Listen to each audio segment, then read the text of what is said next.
Welcome to Replayable, where we go into depth on our favorite tabletop games that keep us coming back again and again. I'm the start player, Todd, and today I'm joined by Megan and Paul. For our 41st episode, we will be exploring caverns and nurturing dragons in Wyrmspan. It was designed by Connie Vogelman with artwork by Clementine Campardu. It was published by Stonemaier Games this year. Are you two ready for some dragon husbandry? Yeah, I would like to sit on a pile of gold and be a dragon. I'd like to sit on an egg and hatch one.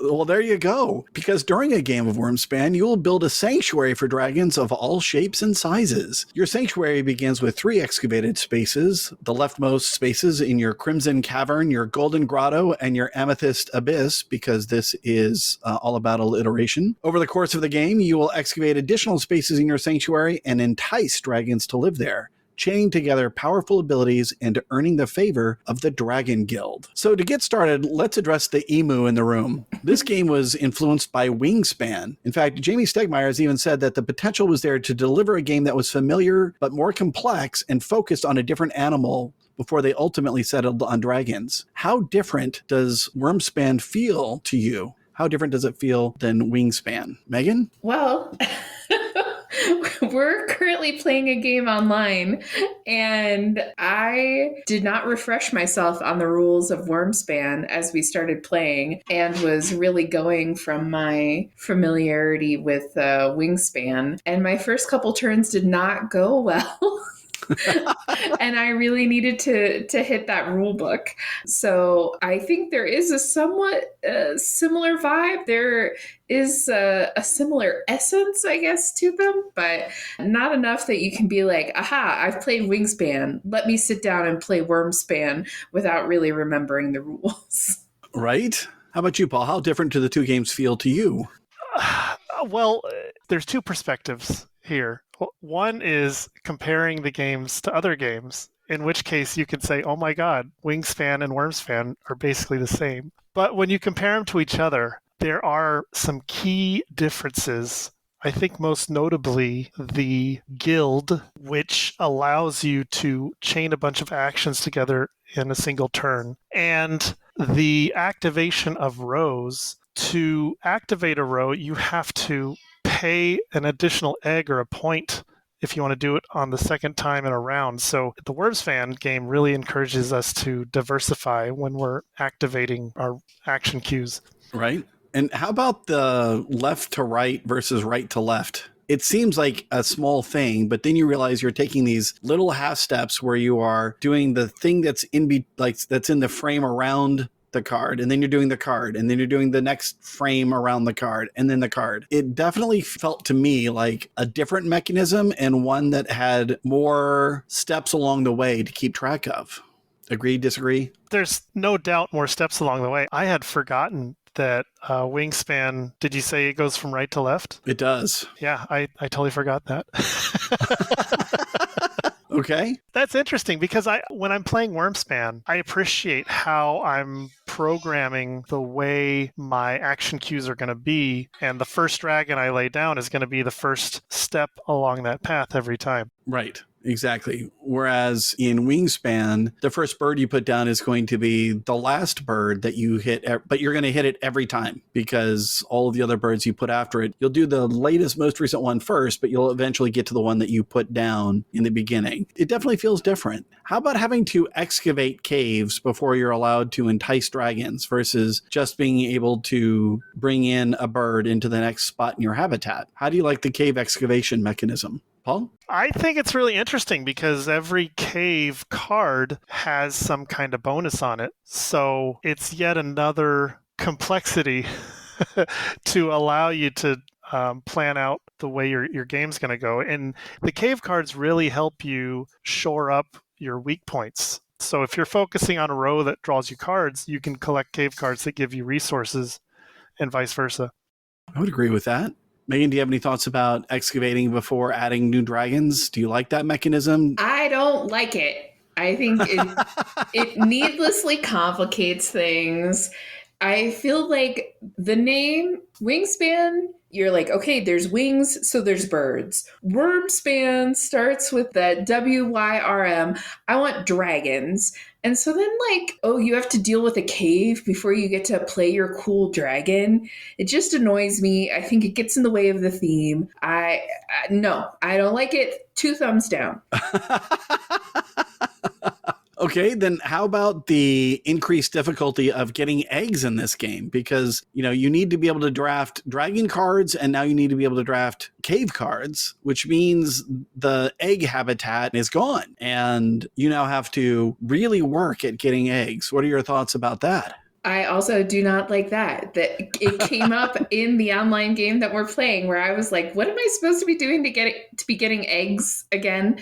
I'm the crank here. I feel like there's too much that's happening that is getting in the way from what I want. And you're talking about the nitty-gritty of some of these mechanics. And I feel like ultimately there's a bigger picture issue for me with this game. And yeah, let's talk about it. I'm sorry if that's, but it is exemplified in all of these mechanic issues where I feel like these mechanics are in the way of the theme. And I guess because ultimately this theme of exploring and breeding dragons, that's not what I want to do with dragons. Like, I want to be accumulating my hoard. I want gold coins. I want jewels. I want like fierce claws and fire breath. I want to be like out there fighting. I want to be doing cool dragon stuff. Like, if I'm going to be a dragon, that's what I want.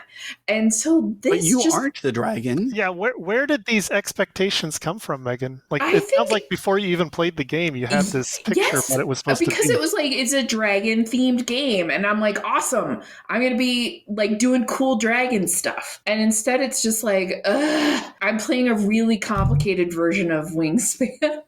And I guess Wingspan, that all works for me because it's like, yeah, I'm out there bird watching and that all makes sense and it feels fine. Dragons, it feels like it should be infinitely cooler, and instead it's just infinitely more complicated in a way that is just not satisfying for me. Right. So one of the early complaints about the game when it was first released, I remember, because Paul and I both like pre-ordered it and we get it and we're all excited about it. And hey, we'll talk about it. The dragons don't feel very dragony, right? So these are like the copacetic dragons that are just kind of chilling and you're putting them in and you're treating them almost like pets.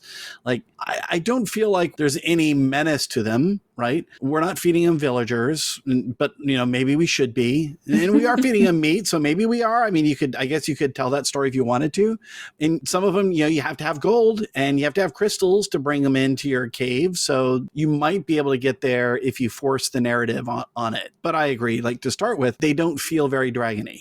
How do you feel about the dragons, Paul? So I have no problem with them. I like it quite a bit. I mean, my thematic perspective is that we are members of the Dragon Research and Restraint Bureau, and we're just finding homes for these dragons so they don't mess with the people in the real world. I think it's perfect. Okay, I like it. So let's talk about the Dragon Guild. So there's this new mechanism that was introduced late during the design, the idea of the Dragon Guild. And as you are doing stuff, you're advancing your marker around the circle and you're getting little bonuses. And then at 6 o'clock and 12 o'clock, you actually get to establish a major bonus. How do you like the addition of the Dragon Guild mechanism to, let's say, Wingspan? But how do you like that additional complication? As I said before, I think it's the crux of the difference between the games, and it makes it a completely different game because it adds a ton of complexity. It forces you to think about not just the order that you want to do things, but when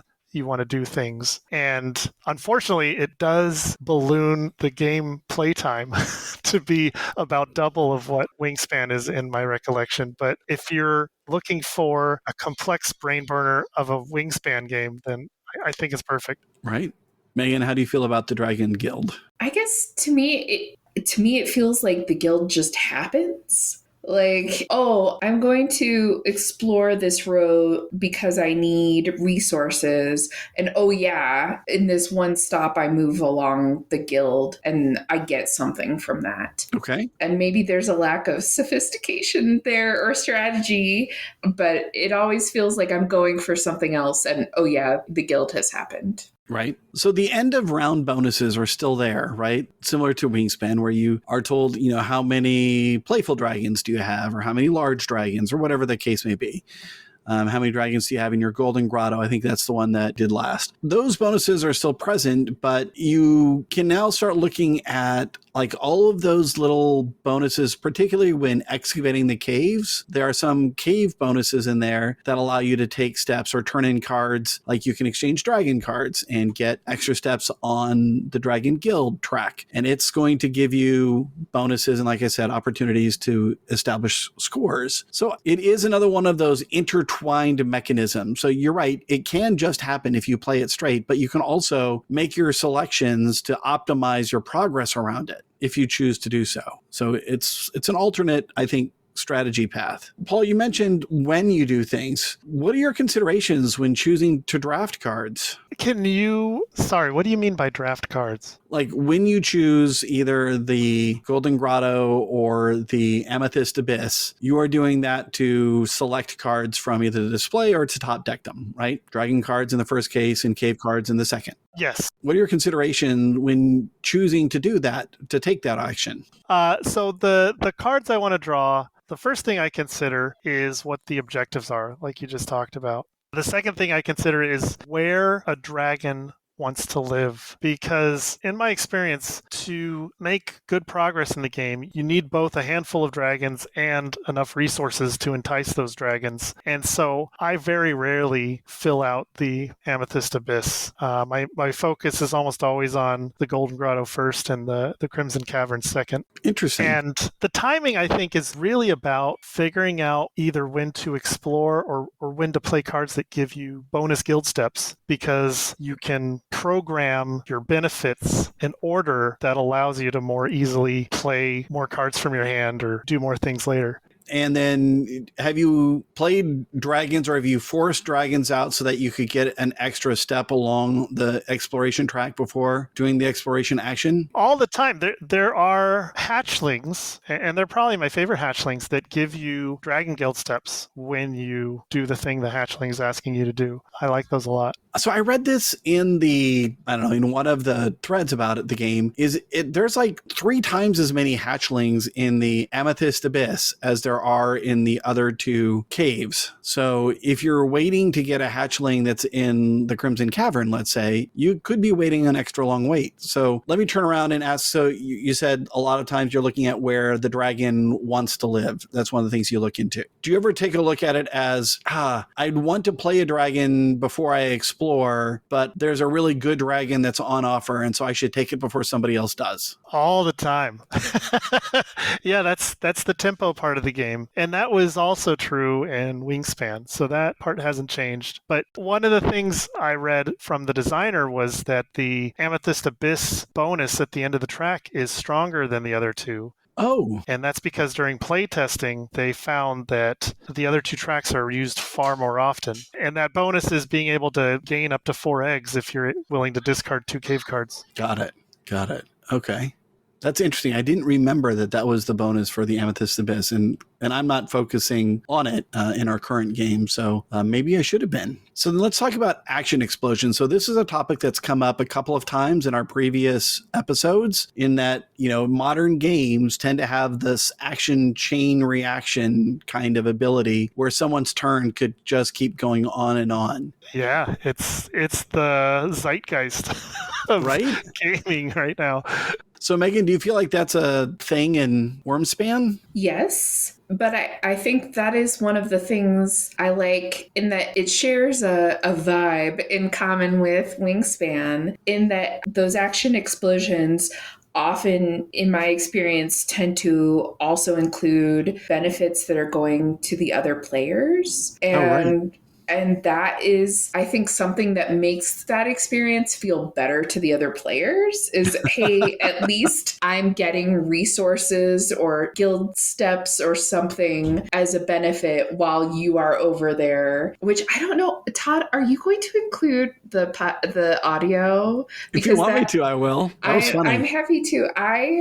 One time when we were playing Wyrmspan, Todd experienced one of these action explosions, and I recorded a voice memo saying that his turn had already taken approximately 10 minutes, and the rest of us were just waiting for him to complete because he was just absolutely dominating and had set himself up for it, and it was really incredible. And so that felt okay, again, because there are often those benefits for the other players. So you feel like it's like a party favor from the other person's success. A consolation prize. Yes. Yeah. Okay. It was hilarious that you had actually recorded that, but I felt bad that, you were able to record that. I thought it was just showing how resourceful and devoted to the podcast I was. Yeah, exactly. I mean, the crystal ball and everything, because we had no idea we were ever going to record this episode when we were playing the game. One thing that I think is an interesting difference is the fact that in Wingspan, you are rolling dice for your resources, and there is sometimes that is the constraint of, I can always go to the row where I can get resources, but I may not be able to get the resources I need. In Wyrmspan, you can get those resources, but it also feels like the resources are flowing in Wingspan in a way that maybe they aren't in Wyrmspan. So you can always get what you need, but at least in my experience, there hasn't been as much of, in Wingspan, someone plays a bird and now every round we all get, berries or something at the start of the round just because of that. There isn't that in Wyrmspan. And so it's interesting to compare those two differences, I think. And I do also just want to shout out or call out that in the notes, you mentioned that there's not a dice tower, because I famously, or maybe infamously, have trouble with dice towers. So that is a point in Wyrmspan's favor. And it was specifically with the dice tower in Wingspan. So we won't say it's a problem with all dice towers. Though I have had problems with multiple. Oh, no, you don't have to admit that. You really don't. Yeah, I'm sure that was an intentional choice as well. The complexity in this game is so much higher that people would be tearing their hair out if they got dice screwed.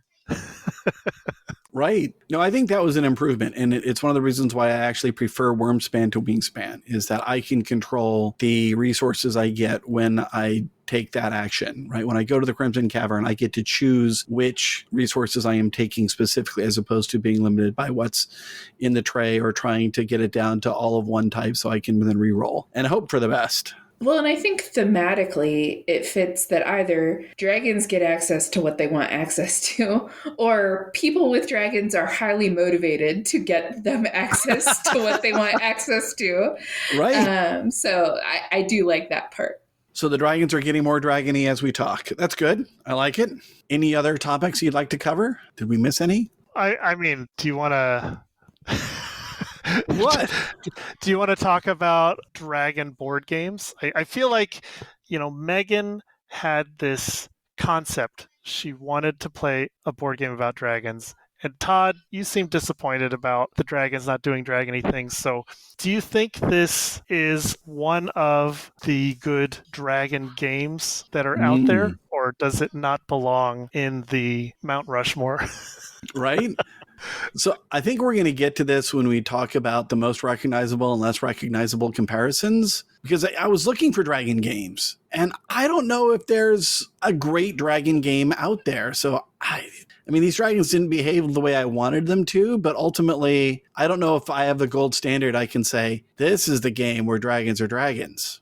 I found some that have dragons in them that I will be talking about, but okay, they're not necessarily the dragony dragons either. Well, just if we go just a step back and not even necessarily think about specific board games, but thinking about dragons as a theme and what excites us, I think ultimately there is a mismatch here. I remember years ago watching this interview with Peter Jackson, and he was talking about thinking about dragons for The Hobbit. And he was talking about how formative Maleficent in Sleeping Beauty and when she turns into a dragon, and how that for him was just like dragon. That is the like gold standard depiction of dragon in media. And I was like, yes, Maleficent is so amazing. And when she dragons out, it's like, yes, terrifying, but also beautiful, just incredible. And then I think about other dragons in media. Think about like Pete's Dragon was a movie I saw as a kid. I could not care less about that dragon. Right. Like, about Elliot? And I think about the dragons in Harry Potter. I don't know. They just don't make my skirt twirl up. And I think that is, I need to be open to the fact that obviously there's people that connect with dragons in a different way. And I was just looking for fierce Maleficent, and someone was looking for How to Train Your Dragon or something. And that's okay, right? Toothless is a great dragon. There's a multitude of dragon depictions out there. Right. Totally agree. And so part of this is the idea of what does a dragon represent? And in a lot of media, they're often either the scary, vicious dragons, or they're the intellectual, brooding, conniving dragons like out of Shadowrun, something like that. So these are the cute bird-like dragons that Dr. Grant would be happy in, from Jurassic Park, because they do move like birds. So with that, let's move on to the prompts. First one, weight and complexity. On Board Game Geek scale of 1 to 5, how would you rate the complexity of Wyrmspan? Megan, I'll let you go first. I rated this a 3 because I think Wingspan's a 2. And this is a step up from that. And that was my logic here. I would be very curious how someone who came to this cold without the Wingspan experience would feel about it, because I feel like for me, the Wingspan Foundation both helped and hurt, because I had some expectations from Wingspan that then I'm trying to remind myself, oh, it doesn't work this way. It doesn't work this way. Okay. Right. And so I'm curious how I would feel if I didn't have that. Yeah, I want to hear from the two of you. What do you think? I agree completely, Megan. And ditto. For the exact same reason. In fact, I even jotted down the Wingspan was a 2 during our episode, so this is a 3. No, but even more so, like, I think coming in cold, having never played Wingspan, probably puts you in a better place to learn this game. Because if you come in being familiar with Wingspan, you can really get tripped up. There's so many differences. Yeah, I agree. Especially the incorporating the Dragon Guild into your considerations. I mean, that's literally just another complication that you have to factor in on top of everything else. So definitely a 3 in my book for weight or complexity. So then strategy. How much opportunity is there for strategy and long-term planning? Or is it even appropriate? What do you think, Paul? Same scale, 1 to 5. Yeah, for me, I think it's actually a 4. At least the way I play, I look at the objectives first, and Megan, then take yourself off of mute, please. I'm sorry, that absolutely killed me. At least the way I play. Oh, Paul. I play this game very strategically because there's so much path dependency. It takes so many actions to build out one of the cave rows. You really have to invest. And make that your centerpiece of the game, whatever you start with. Yeah, I agree. I don't know if I agree with a 4. Megan, how did you have it rated as strategy? Well, obviously, I have not had the experience with the game Paul has, and I've also not had the success with the game that Paul has had. So maybe my answer of 2 is why I haven't had that success. And maybe I need to try to get my strategy up to 4. But it just feels to me like there is so much constraint because of, I can't even start thinking about which dragons I'm going to be able to play because I first have to worry about which caves I'm going to play. And I don't necessarily know which resources or where I'll be in the guild because other people can be influencing that. It all feels a bit overwhelming to me, but maybe that is just something that will come with time and experience. And then I will be think able so, to Megan. see the strategy. My first few plays, I was overwhelmed as well. Okay. So I will split the uprights. I had it as a 3, which is actually comparable to Wingspan. Because to play it well, I think you need to balance out your short-term objectives. Like, okay, I want to play this dragon, so I need to get these resources with the end of round goals. So that you do need to plan ahead somewhat so that you don't run out of actions before the end of the round and you get the dragons played that you would like to. And then it's just that Dragons Guild is the X factor. It's the one thing that provides objectives that go beyond the end of round goals. So I think that more of a complication. I don't know if it really complicates the strategy, and maybe it should. But right now I have it as a 3. It certainly can, Todd, in the 6 and 12 o'clock positions. Right. It's really a race to get to the primo spots on that guild card. The primo spots / the ones that are supporting what you've chosen to build. So you could go out a certain way. And then, so, we didn't talk about this. There are 4 different guilds, and I don't remember what they are. Do you feel that the 4 different guilds that offer, different cards for each game, so each game you're going to pick one of the 4 and you're going to stick to that one guild. Do you feel that they change the game a whole lot?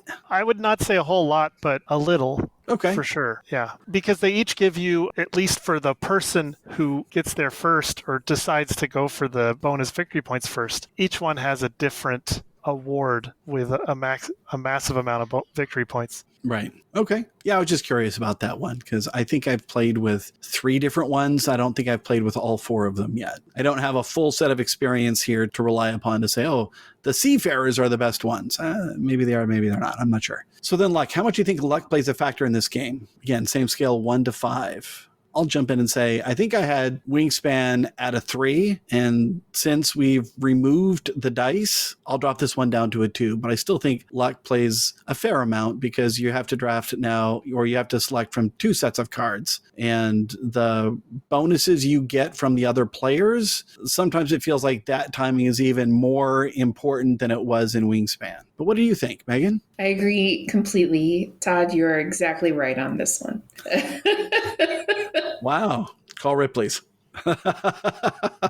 Paul, what'd you have for luck? I also said 2. And while there is quite a bit of luck in the dragon card deck, I have not felt that with the cave cards. I think that the cave cards are very balanced and homogenous. The cave cards are also very substitutive. Like it almost doesn't matter which one you get sometimes. Okay, so here's a good question. Theme. So Wingspan was right. Wingspan was a full-on 5, right? Megan put her fists up. Right? So how much do we feel the theme has been integrated or pasted on with this game? Same scale. Megan, do you want to lead or do you want to back clean up on this? I'm happy to lead. I think this is a pale shadow of the theme that Wingspan is. To me, Wingspan is just a perfect combination of mechanics and theme. Wyrmspan, I'm going to say it's a 4 because I think it is very themey, if that makes sense. Okay. But I don't think that there is the elegance of the connection between the mechanics and the theme in the same way for me. So I want to say it's a 4, but it's like a very distant 4. Like it's a 4 minus, whereas Wingspan was a 5+, if that makes sense on this. So bred a lot of dragons, have you? No. Well, I got to say, you say 4 minus, I say 3. I literally had this one down as a 3 because, again, and we kind of got there already before we got to the prompts and we were talking about these don't feel like dragons. They don't feel like dragons. It's a 3. So they're not the large hoarding I think you're disparaging versions. The name and not the theme. Like if this game was called Dragons Adventure Guild, the theme's all there. But don't you? I was just listening to the Darwin's Journey episode. Well, thank you, Megan. Couldn't this be like Darwin's breeding of something? And you'd be like, yeah, this game works. Like Komodo Dragonspan. I think the problem you guys are having with it, and it's probably not uncommon, is the name elicits an idea, and this game is something different than that. Like I said, my perspective is being the Adventurers Guild, being in some wizarding world, trying to hide these dragons away. And so for me, the theme is a 4. Okay. No, it totally makes sense. And spoiler alert, I'm going to backtrack on what I'm saying in just a little bit. So,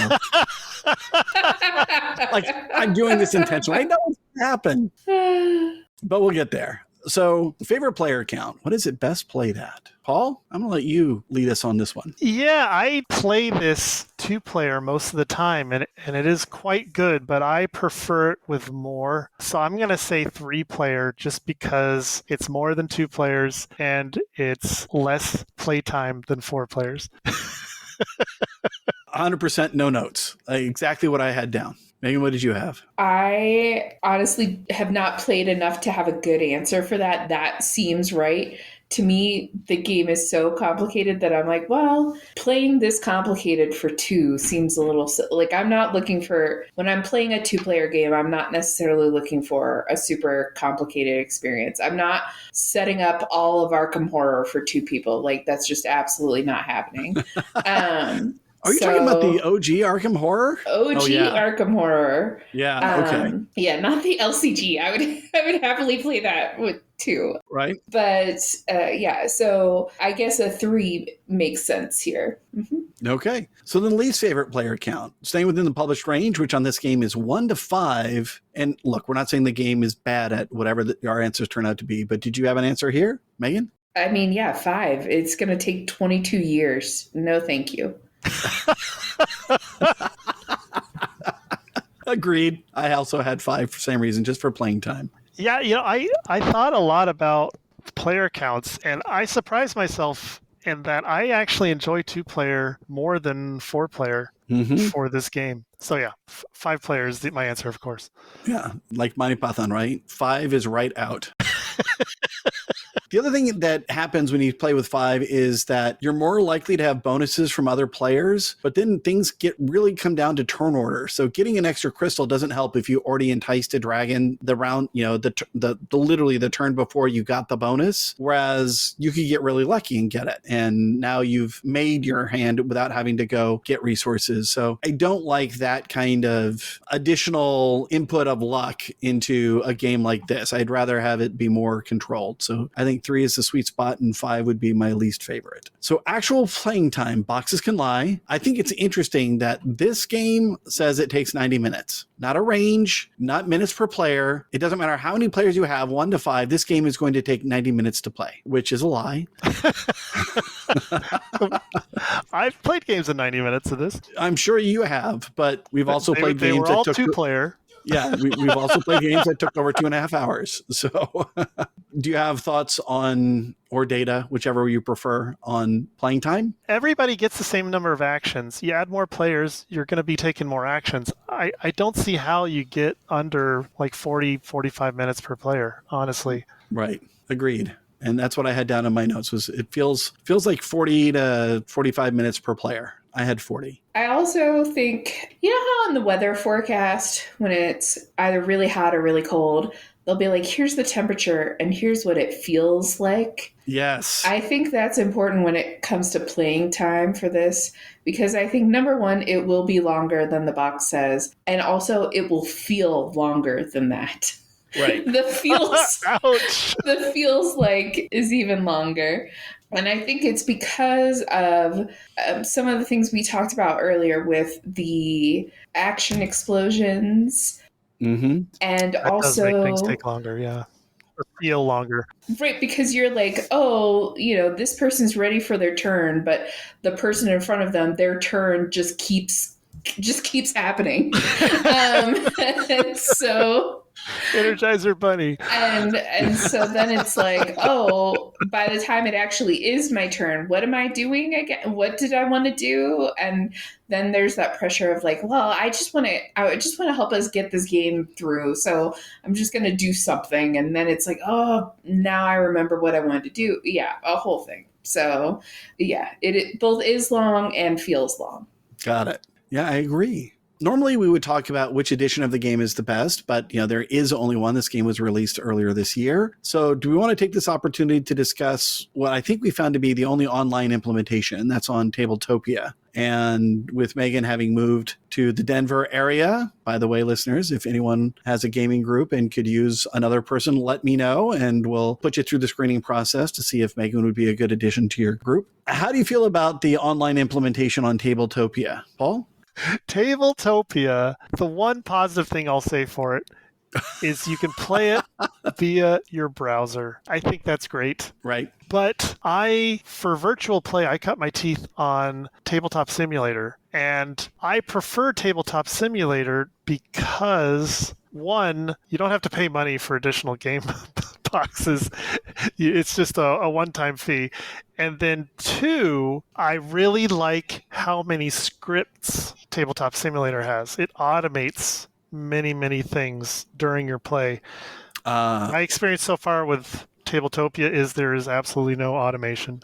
So that comes down to the people that adapt the game for play on Tabletop Simulator, because there is a scripting language behind it, Lua. I've actually done it before for a game, and it all comes down to the person who does that translation. How much effort do they put into scripting that stuff out? Because a lot of folks, just like Tabletopia, they just provide the components, and then you have to bring all of the knowledge about how to manipulate them to play the game. Right? Which isn't my favorite, because there's always interface friction with learning how to, what are the shortcut keys to flip things or add them to your hand or randomize them, stack them, whatever. It's not my favorite way to play a game online. I will also complain about the experience of playing this way. It's just not what I'm looking for when I'm playing online. When I'm playing online, for me, it is a diminished experience. And a way to make it feel more like the table isn't me having to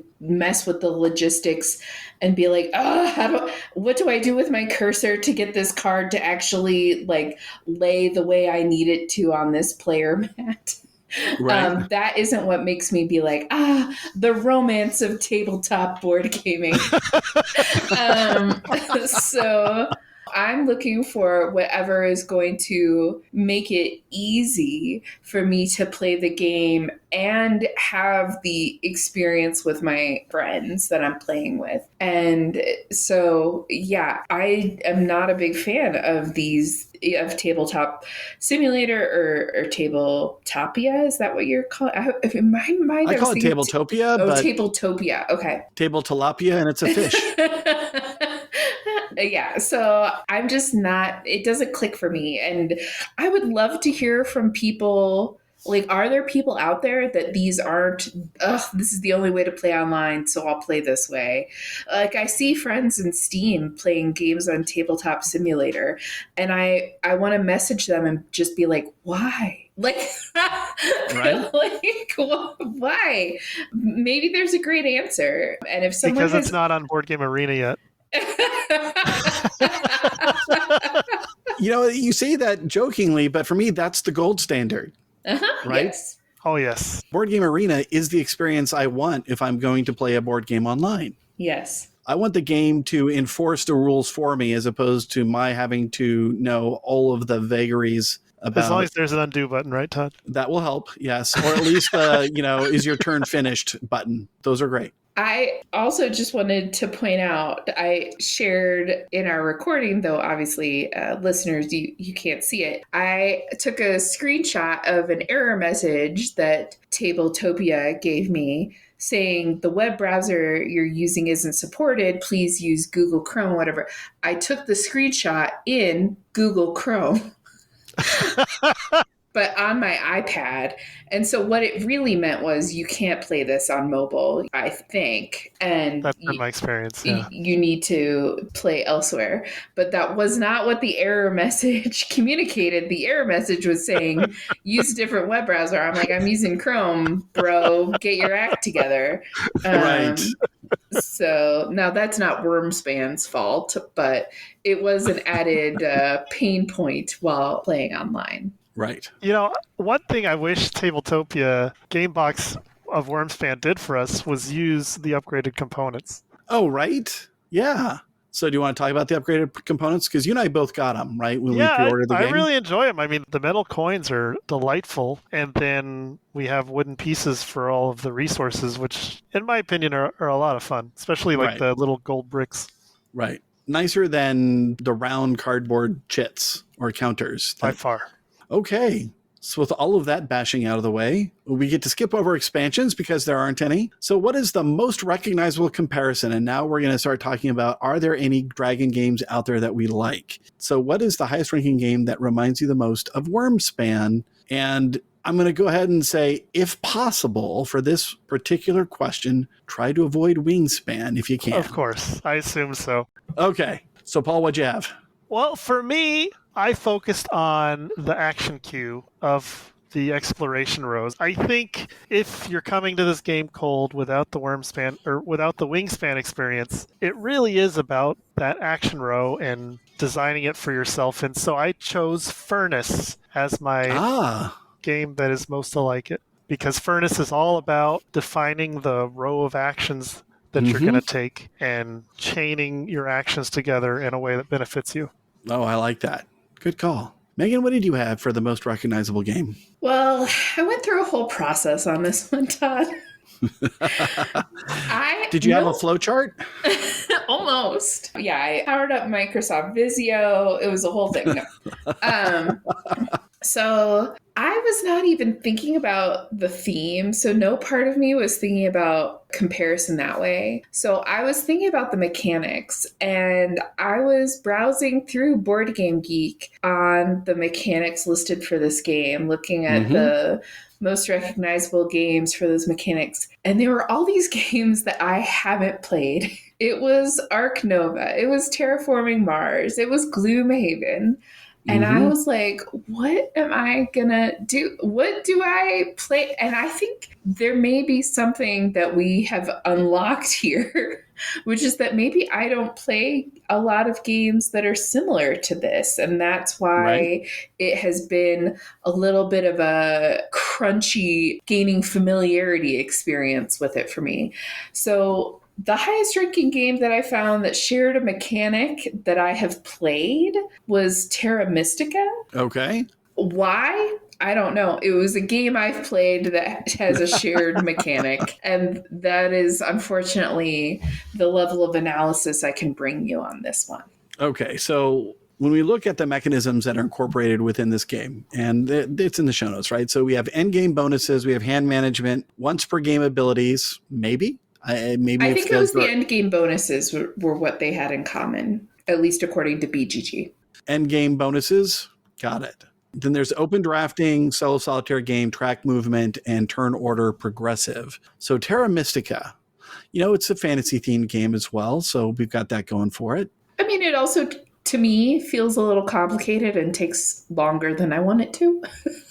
It's very low luck. Yeah, you might be able to get a similarity between the cultist track in Terra Mystica and the Dragon Guild, in that you are basically racing to get to certain point levels and bonuses that, the first person that gets to the top of each of the 4 cultist tracks is going to get a unique bonus that no one else can claim. So I could see that. Good one, Megan. Here's where I'm going to do the backtracking on dragons. Because for me, and this is a game that we have yet to play in the gaming group, but I have it. I've played it. It's fun. It's called Flamecraft. And it is another game that has these cute little dragons that you are trying to place in their ideal environments. And then you are enticing them. I mean, that's literally the word that's used in the publisher's description, to produce wondrous things. So you're going to put them you're going to put a fire breathing dragon in a bakery, and it's going to produce, baked bread for you type of thing. So are these the big scary dragons? Nope, they're not. I guess I'm just going to have to get over that. So less recognizable comparison. Did you have a game that may not be as obvious or as popular that reminds you of Wyrmspan, Paul? No. No? But All right. if you want big, scary dragon, and more to the point, you want to be able to play as a big, scary dragon, Oh, now we're talking. there's a game that came out in 2011 called Draco, subtitled Dragon versus Dwarves. Wow. And it's basically a asymmetrical game for two players, where one player is a group of dwarves and the other player is a dragon, and the dragon's trying to escape and the dwarves are trying to capture it. Okay.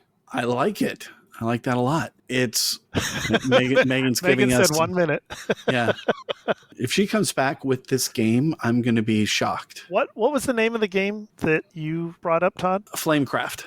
Flamecraft. I've wanted to try that game. I never have, though. Well, we can. So, Megan, you're back. Did you just do a double check to see if you had Draco, Dragon versus Dwarves on your shelves? No, all of a sudden I remembered that I do own a dragon-themed game. Ooh. And that I didn't think of it as the less recognizable comparison. Well, let's hear it. Yes, so I own Dragonheart. Nice. Yes! I was hoping you would pick that one. I was just going to talk about this because it's similar to what Paul was talking about. Paul was what jogged the memory, so thank you, Paul.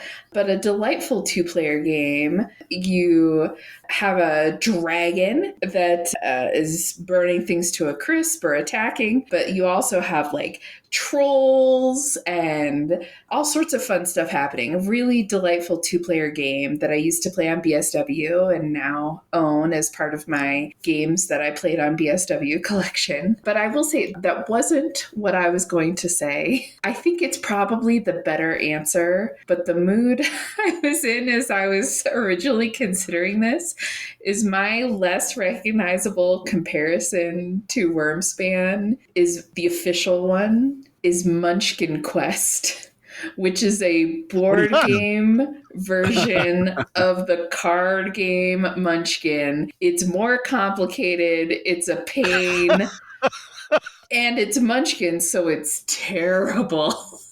But I have previously owned this game. I have no excuse for that. I have played it. It's a game I would never choose to play now. And I'm not allowing it. You're staying with Dragonheart. That was the much better selection. I was feeling spicy when I originally did this. Yeah, you were. I like it. You know, the other thing, and if you hold the box up again, I think I saw that Dragonheart's by Rudiger Dorn, who's a personal fave designer for me. So, yes, good one. Yeah, I think of Dragonheart fondly because it's one of the games that Megan taught me to play. What? That's so nice, Paul. We didn't even plan this, but it's a nice little reunion going on right now. Okay. Yeah, I went looking for the scary dragon, right? How do I, if not play the scary dragon, how is the scary dragon a part of the game? And when you think about dragons, obviously there's Smaug from The Hobbit. And fortunately, thanks to Reiner Knizia, we have a game called The Hobbit where you are trying to sneak into Smaug's lair and steal the treasure. And he's a constant menace throughout the time. And so that was mine. And it's a streamlined version of his previous effort, The Lord of the Rings. So in this case, Bilbo is going down an adventure track. And as he does adventures that are calling back to scenes from the book, in this case, you are rolling dice to see if you get past them. But that's my answer. Is it cooperative like the predecessor? It is cooperative in that you are not playing against each other. You are trying to get to the most treasure individually. Right. By the way, did you know there was an expansion to Lord of the Rings that it was called like Sauron and Friends or Sauron and Foes, something like that, yes, actually made it a competitive game? Yeah, I've played it. Yeah. Way back when. Yep. Yeah. So house rules. How would you improve this game? So did you have any house rules that you would play with Wyrmspan? I didn't have any myself, except for maybe coming up with none for me. Yeah, a more traditional narrative, i.e. the meat I'm feeding our villagers and we are supplying the hoard of gold, that sort of thing, if you wanted to change the narrative of the game. Megan, anything? Nope, no house rules for me. Okay. So then if this game is being played at game night, what do you want to play afterwards? What's the best double feature game that goes along with Wyrmspan? Megan, I will let you go first on this one. Well, I do like the idea of a dragon themed night, and maybe playing some Dragonheart after would be fun. Mm-hmm. Probably to me, because Wyrmspan would have taken so long that some people will have to leave. So you may just have two players then. Right? Another idea that I put down is just because, as listeners to the podcast may have gotten a sense, I haven't super enjoyed my experience with Wyrmspan so far. So I was thinking, what's something that would bring me joy? And if you know Kim Joy from the Great British Bake Off, she has Kim Joy's Magic Bakery, which is a really delightful board game because she's also a board game enthusiast. And it's just a super fluffy little, you're making wonderful baked goods. And that is something that I think would perk me back up after a play of Wyrmspan. That's amazing. All right. Well, I will say that my answer was in honor of you, Megan, and we even talked about it a little bit before the show. And it would be, let's play Carcassonne with the Princess and the Dragon expansion. Mm-hmm. And let's feed each other's meeples to the dragon. Yes. That is a dragon experience I'm looking for in a game. Right? Is scary viciousness. Yeah. And how about you, Paul? What's your double feature game to go with Wyrmspan? Birds are authorized. Yes, I have played Wyrmspan many a time, 2-player, as I've said. And I have two answers to this question based on how much time is left in the night. And if there's not a lot of time, we follow it up with Harry Potter Hogwarts Battle. Nice. And if there is a lot of time, we follow it up with Iron Dragon. Ooh, okay. Which, the only thing dragon about Iron Dragon is the name because it's a crayon rail game. Well, the locomotives are dragon powered. Okay, there we go. I really like that game. That game needs a reprint. It's had one. It needs a 4th edition. I agree. The 3rd edition is hard to find and is expensive. All right, so what feature of the game still stands out to you? What has aged the best in this game that was released earlier this year? Megan, what do you like the most about Wyrmspan? I have what may be a shocking answer to this. Yeah? Which is to say the dragons. A little shocking? Yes. The dragons. I like when I get to see a new card, when we read out the names, because I just enticed whatever to my Crimson Cavern, and that is fun. I wish the game felt more dragony. But that part at least stands out and is fun to me. And the artwork's pretty good, isn't it? Mm-hmm. I enjoy it. Yeah, Clementine Campardo did a really good job with it. How about you, Paul? What was your choice? For me, what stands out is the hatchlings. The hatchlings, okay. I'm listening. What do you like about them? Yeah, so I think the hatchlings are something that could conceivably be added to Wingspan. It's a mechanic where when you do something to that dragon or that bird, tuck a card, add a resource, it immediately gives you a benefit. I think that's great. And also, when you reach 3 of a kind of that activity, it gives you a bonus benefit. Yes. I agree. That's very cool. For me, it was the fact that there are no dice for the resources. It's hard to think of this game without thinking about how it compares to Wingspan. I was going to say, the feature that stands out to you is the absence of a feature. Yeah, I love being able to choose which resources I'm going to get. Yeah, that stood out the best to me. In addition to the dragons, I think Megan hit it really with dragons. But I like hatchlings too, and I agree that I wonder if we'll see that in a future expansion to Wingspan. Mm-hmm. So what feature of the game disappoints? So it hasn't been around as long, really? Maybe something hasn't stuck out? Is there anything about the game that disappointed you? I'm going to be a broken record on this, so I can wait. You already heard my answer a couple of different ways. I only really get disappointed by being unable to draw dragons that I'm able to play easily. And that can happen due to the location the dragons want to live. So if the only dragons I get that are playable force me to go into the Amethyst Abyss, it can be a drag of a gameplay. I see what you did there. I like it. How about you, Megan? This is also going to be repetitious, but the complication of it is what I am disappointed by. Yeah. Well, and for me, it was, of course, These are some pretty complacent dragons. I wouldn't mind a little more roar to them. So did this replace a previous game for you, Megan? No, no, no. Yeah, no surprise. It's all on its own. There is nothing that I used to enjoy playing that now I would rather play Wyrmspan than that other game. Nope. Okay.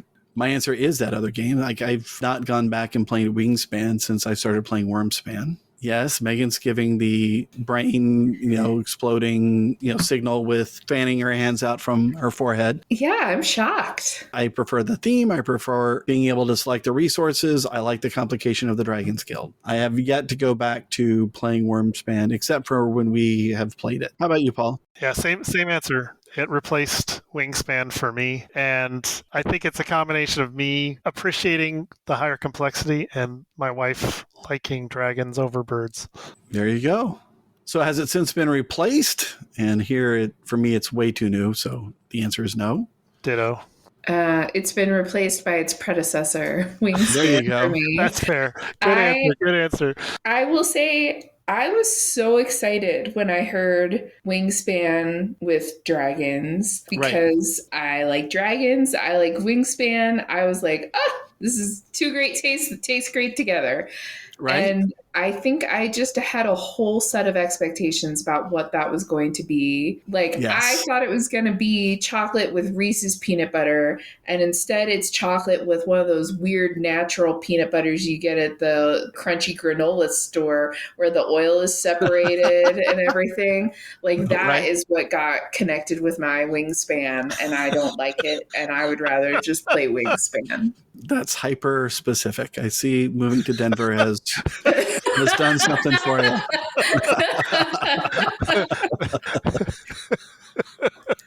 I'll say that, when it comes to peanut butter cups, the best peanut butter cups out there are the Trader Joe's dark chocolate with peanut butter. High five. Yes. Amen.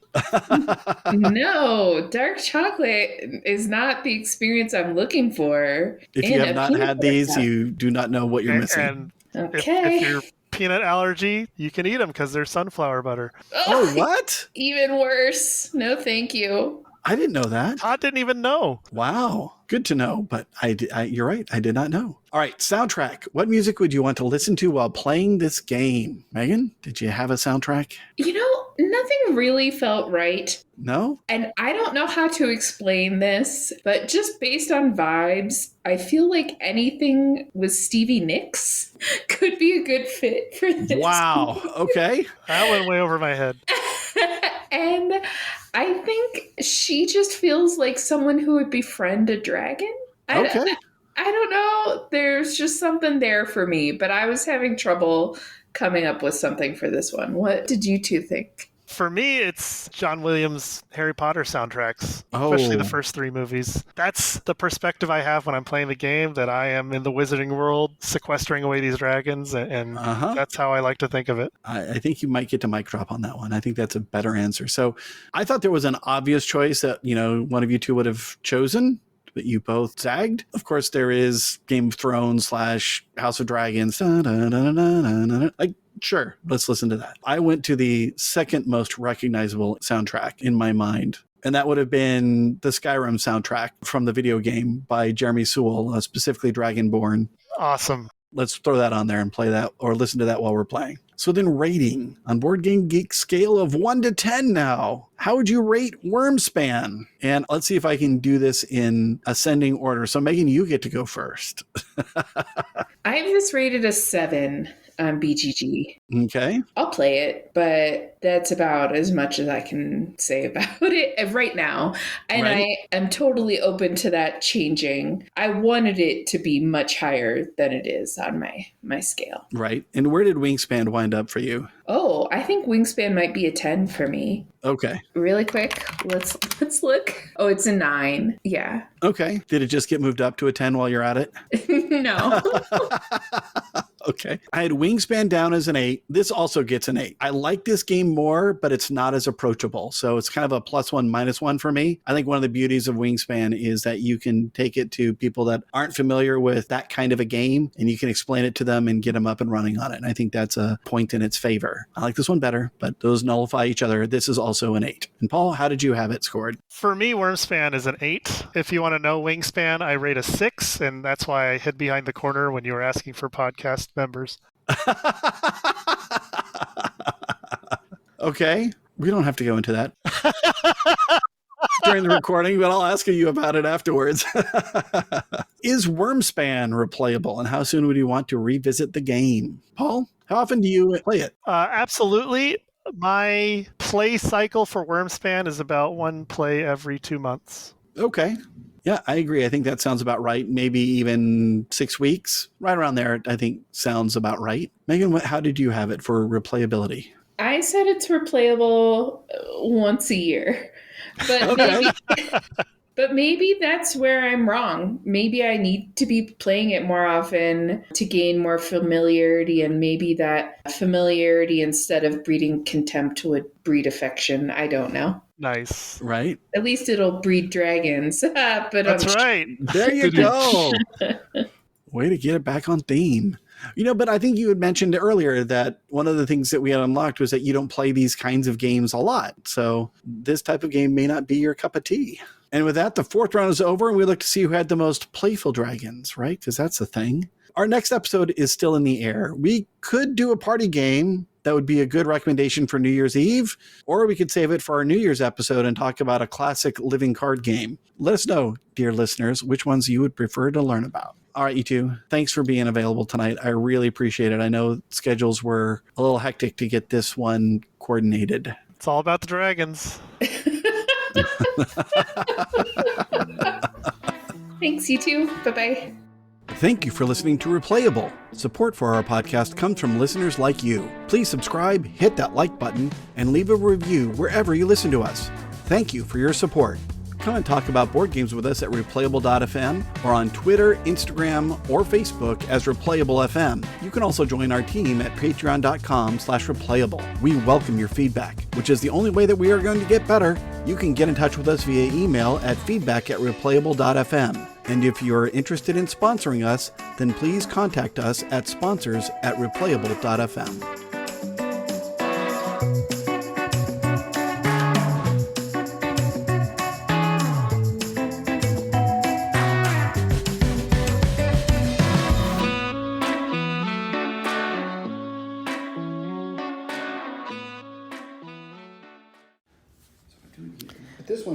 This one seems like it's a good value because it's +2 eggs to excavate it later if I don't do it for free now. I'm recording a voice memo for the podcast in case we do an episode on Wyrmspan. I just want to say that Todd is absolutely demolishing us. He is currently taking a turn that has taken approximately 10 minutes, and it's never ending. What are you doing? Thank you, podcast audience, for listening. Seconds.